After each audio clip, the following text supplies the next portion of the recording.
Assalamualaikum warahmatullahi wabarakatuh. Halo semuanya, perkenalkan saya salah satu mahasiswa dari Universitas Nahdlatul Ulama dengan nama Siti Fadila Apriza dengan NIM D01230028 dari Fakultas Keguruan dan Ilmu Pendidikan, yaitu dari Prodi Pendidikan Guru Sekolah Dasar.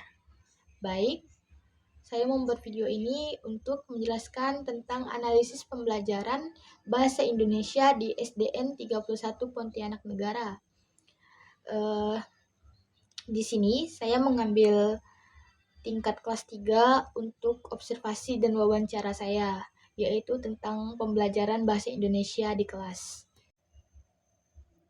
Pembelajaran Bahasa Indonesia bukan hanya sekedar mengajarkan aturan tata bahasa, tetapi juga membangun keterampilan komunikasi yang efektif. Hal ini mencakup 4 aspek keterampilan berbahasa: menyimak, berbicara, dan menulis. Pertama, menyimak. Menyimak adalah keterampilan dasar yang membantu siswa memahami informasi secara lisan. Dalam pembelajaran bahasa Indonesia, menyimak tidak hanya dilakukan secara pasif, tetapi juga melibatkan analisis terhadap isi informasi yang didengar. Siswa diajak untuk memahami isi cerita, percakapan, atau materi audio yang relevan. Yang kedua, yaitu berbicara. Keterampilan berbicara melibatkan kemampuan siswa untuk menyampaikan ide atau pendapat secara jelas dan terstruktur. Guru memiliki peran penting dalam memberikan stimulasi, seperti diskusi, presentasi, atau permainan peran untuk meningkatkan keterampilan ini. 3, yaitu ada membaca. Membaca adalah salah satu keterampilan inti dalam pembelajaran. Menurut Zainur Rahman, membaca tidak hanya bertujuan untuk memahami teks, tetapi juga untuk mengembangkan kemampuan berpikir kritis. Pembelajaran membaca mencakup membaca intensif atau pemahaman dalam terhadap teks dan membaca ekstensif, meningkatkan jumlah bacaan siswa. Yang keempat, yaitu menulis. Keterampilan menulis melibatkan kemampuan siswa untuk menuangkan ide dalam bentuk tulisan. Menulis tidak hanya membutuhkan penguasaan tata bahasa dan kosakata, tetapi juga kreativitas proses pembelajaran menulis di sekolah dasar, mencakup penulisan cerita, puisi, laporan, atau surat sederhana. Menurut Kemendikbud, pembelajaran bahasa Indonesia juga diarahkan untuk membentuk kecakapan abad 21, yaitu berpikir kritis, kreatif, komunikasi, dan kolaborasi. Dalam konteks kurikulum merdeka, pembelajaran bahasa Indonesia diberikan fleksibilitas untuk mengintegrasikan aspek-aspek tersebut dalam kegiatan belajar mengajar. Pembelajaran bahasa Indonesia juga bertujuan membangun karakter siswa seperti cinta tanah air, toleransi, rasa ingin tahu, melalui eksplorasi budaya lokal yang tercermin dalam karya sastra dan bahasa daerah. Menurut Tarigan menambahkan bahwa bahasa Indonesia sebagai bahasa nasional memiliki peran strategis dalam menjaga persatuan dan kesatuan bangsa, sehingga pembelajarannya harus dilakukan dengan pendekatan yang relevan dan kontekstual. Yang kedua yaitu metode pembelajaran Indonesia. Metode pembelajaran bahasa Indonesia mencakup berbagai pendekatan yang disesuaikan dengan kebutuhan siswa dan tujuan pembelajaran. Beberapa metode yang sering digunakan yaitu meliputi yang pertama ada metode ceramah, Guru menjelaskan materi secara langsung kepada siswa.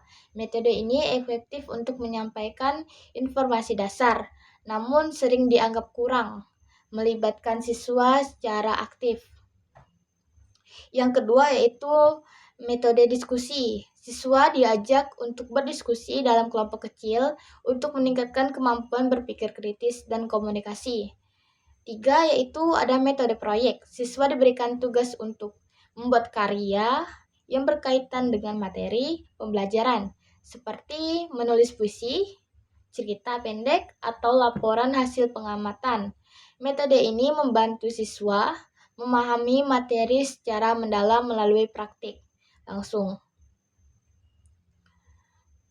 Yang keempat yaitu ada metode simulasi. Siswa melakukan peran atau skenario tertentu, seperti bermain peran dalam drama atau wawancara, untuk meningkatkan pemahaman mereka terhadap materi. Yang kelima ada metode inquiry. Siswa diajak untuk menemukan konsep atau solusi sendiri melalui proses observasi, analisis, dan eksperimen.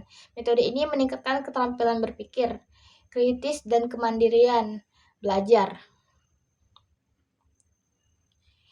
Yang keenam ada metode kontekstual atau contextual teaching and learning (CTL). Pembelajaran ini dikaitkan dengan situasi nyata yang dialami siswa agar lebih bermakna dan aplikatif dalam kehidupan sehari-hari. Yang berikutnya yaitu ada sebuah tantangan dan pembelajaran bahasa Indonesia. Pembelajaran bahasa Indonesia di tingkat sekolah dasar menghadapi berbagai tantangan. Antara lain yang pertama keterbatasan minat. Banyak siswa cenderung kurang berminat terhadap pembelajaran bahasa Indonesia karena menganggapnya sebagai mata pelajaran yang membosankan. Yang kedua yaitu ada kemampuan guru. Tidak semua guru memiliki kompetensi yang cukup dalam mengembangkan strategi pembelajaran yang inovatif dan efektif. Yang ketiga yaitu ada kondisi lingkungan.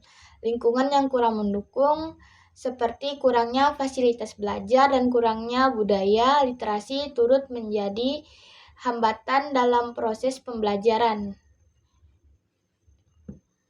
Yang keempat yaitu ada pengaruh bahasa daerah dan asing. Banyak siswa lebih terbiasa menggunakan bahasa daerah atau bahasa asing dalam kehidupan sehari-hari, sehingga kurang terlatih dalam menggunakan bahasa Indonesia yang baik dan benar. Yang kelima, kurangnya bahan ajar yang menarik. Materi pembelajaran yang kurang variatif dan tidak sesuai dengan perkembangan teknologi dapat membuat siswa cepat bosan dan kurang termotivasi. Yang keenam ada metode pembelajaran yang kurang interaktif. Penggunaan metode konvensional seperti ceramah yang dominan dapat mengurangi keterlibatan siswa dalam proses belajar sehingga pemahaman mereka terhadap materi menjadi kurang optimal. 7 yaitu ada evaluasi pembelajaran yang kurang optimal. Sistem penilaian yang lebih menterlibatkan pada hasil akhir daripada proses dapat menyebabkan siswa kurang memahami penggunaan bahasa secara kontekstual. Yang kedelapan, kurangnya peran orang tua dalam mendukung literasi anak. Tidak semua orang tua memiliki kesadaran untuk membimbing anak dalam membaca dan menulis di rumah atau yang berakibat pada rendahnya kemampuan literasi siswa. Baik, secara yang saya lihat dari hasil observasi dan wawancara di SDN 31 Pontianak Negara, saya melihat bahwa dari yang saya lakukan percakapan dengan gurunya, itu ada beberapa siswa yang dapat memahami pembelajaran bahasa Indonesia dan ada beberapa siswa yang masih sulit atau kurang paham dalam pembelajaran ini. Jadi mereka masih butuh bimbingan lagi dari guru-guru dan orang tuanya. Untuk fasilitasnya di sana juga sudah oke.